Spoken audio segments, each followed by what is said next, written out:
আজকে হবে ডাব মাখা, গ্রামীণ পদ্ধতিতে সবাই মিলে খাবো, অনেক মজা হবে। হ্যালো বন্ধুরা, আজকে আমরা নতুন একটা জায়গায় আপনাদের সাথে আবারও একটি নতুন ব্লগ নিয়ে হাজির হয়েছি।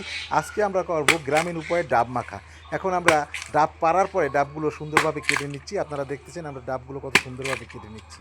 আপনারা হয়তো জানেন যে ডাবের পানিতে শরীরকে সতেজ রাখে, ইলেকট্রোলাইট পূরণ করে, হজম শক্তি বাড়ায়, রক্তচাপ নিয়ন্ত্রণে সাহায্য করে এবং ত্বক ও চুলের জন্য উপকারী।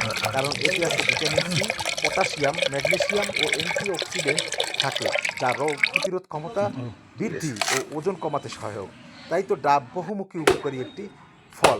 তবে ডায়াবেটিক্স ও কিডনি রোগীদের চিকিৎসার পরামর্শ নেওয়া উচিত। ডাবের পানির উপকারিতা: তৃষ্ণা মেটায় ও শরীরকে সতেজ রাখে। গরমে শরীরকে তাৎক্ষণিকভাবে সতেজ এবং আর্দ্র রাখতে ডাবের পানি অসাধারণভাবে কাজ করে, কারণ এটি প্রাকৃতিক ইলেকট্রোলাইট সরবরাহ করে, হজম শক্তি বাড়ায়, রক্তচাপও নিয়ন্ত্রণ করে। তো আমরা আজকে আপনাদের এতক্ষণ ডাবের গুণাগুণ সম্পর্কে বললাম, কিন্তু আমরা আজকে যে ডাবের মুহা বানানি করতেছি, এটা আমাদের করে খাইবে আমাদের ছোট ভাই নিবিড়। সে অনেক কষ্ট করে এই কাজটি করে যাচ্ছে। আপনারা এখন দেখতেছেন আমরা ডাব কেটে কিভাবে যে আমরা দা দিয়ে ডাব কেটে ডাবের মুহাগুলো সংগ্রহ করছি। ইতিপূর্বে আমরা পানি সংগ্রহ করে খেয়েছি, এখন মুহা সংগ্রহ করতেছি। আমাদের ইতিপূর্বে আমাদের পানি খাওয়ার পরে দেখেন অনেকগুলো মুহা আমাদের কিন্তু গামলার ভিতরে হয়ে গিয়েছে। ডাবে প্রাকৃতিক চিনি ও খনিজ পদার্থ থাকে, তাই ডায়াবেটিক্স বা কিডনি সমস্যা থাকলে ডাক্তারের পরামর্শ অনুযায়ী ডাব খাওয়া উচিত।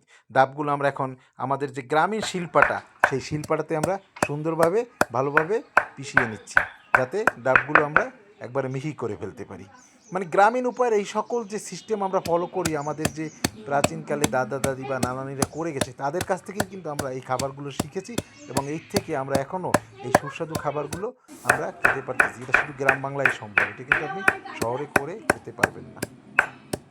তো অসাধারণ উপায়ে নিবিড় কিন্তু ঠিক সুন্দর করে সেই শিলপাটা দিয়ে সবগুলো আস্তে আস্তে করে ছেঁচে নিচ্ছে। সবগুলো সুন্দরভাবে ছেঁচে নিলাম। আমাদের এই ডাবের যে উপাদান, এই উপাদানগুলো কিন্তু সবগুলোই আমরা ঠিকই কলার মতো, কিন্তু ডাবেরও কিন্তু সব কিছু খাওয়া যায়। তো আমাদের গামলা মোটামুটি ভরে গিয়েছে। এখন আমরা এইখানে বিভিন্ন প্রকার দিব। এখন আমরা দিয়ে দিচ্ছি চিনি পরিমাণ মতো। এবার দিলাম শুকনো মরিচ গুঁড়ো করে, এটা খুবই একটা উপকারী জিনিস। এবার দিলাম লবণ। এখন দিয়ে দিব আমরা ধনিয়া পাতা। এটা আমাদের নিজেদের ক্ষেতের শীতকালীন ধনিয়া পাতা, খুবই সেন্ট এবং খুবই সুস্বাদু। এখন আমরা কাসুন্দি দিয়ে দিচ্ছি, একটু পানিতে গুলে কাসুন্দি দিয়ে আমরা দিয়ে দিচ্ছি। এখন আমরা দিয়ে দিব আমাদের নিজেদের গাছের তেঁতুল। তেঁতুল দিয়ে সবগুলো আবার সেই দিয়ে আমরা সুন্দর করে ছেঁচে নিচ্ছি। এটা যত ভালো করে আপনি ছেঁচতে পারবেন, জিনিসটা অনেক সুস্বাদু হবে। এখন আমরা সুন্দর করে কলা পাতা ধুয়ে নিয়েছি।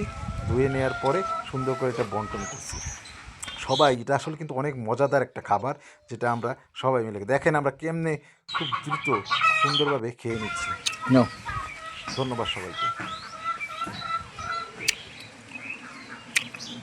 মাইশা, এই ডাবের মোহা বানানিটা তোমার কাছে কেমন লাগছে? অনেক মজা লাগছে। অনেক মজা লাগছে। Very good.